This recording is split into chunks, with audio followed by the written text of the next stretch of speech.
এই মুহূর্তে সবচেয়ে বড় আপডেট, 8 পে কমিশনের কাজ প্রায় শেষের দিকে। ডিএ নিয়ে বড় আপডেট, পুরো আপডেটটা আমি দেখাচ্ছি।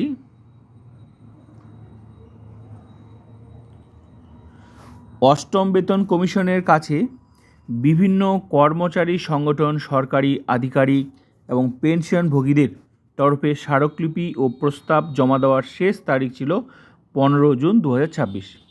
এই গুরুত্বপূর্ণ পর্ব শেষ হওয়ার পর এখন সকলের নজর কেন্দ্রীয় সরকারি কর্মচারীদের মহার্ঘ ভাতা বৃদ্ধির ঘোষণার দিকে।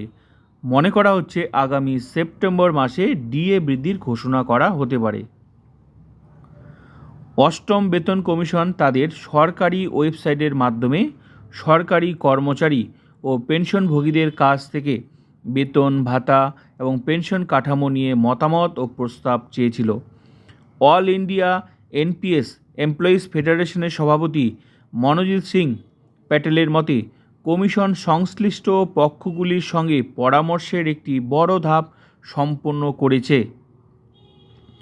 এখন কমিশন কর্মচারী, বিচার বিভাগীয় আধিকারিক এবং পেনশনভোগীদের কাছ থেকে প্রাপ্ত স্মারকলিপিগুলি বিস্তারিতভাবে পর্যালোচনা করবে এবং তারপর সুপারিশ চূড়ান্ত করবে।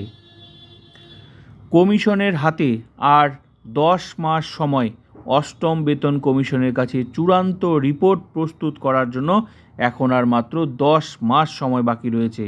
ফলে কর্মচারীদের বেতন, ভাতা, পেনশন কাঠামোয় বড় ধরনের পরিবর্তনের কাউন্টডাউন কার্যত শুরু হয়ে গেছে। সবচেয়ে বড় আপডেট। তো ভিডিওটা ভালো লাগলে like, comment, subscribe and share.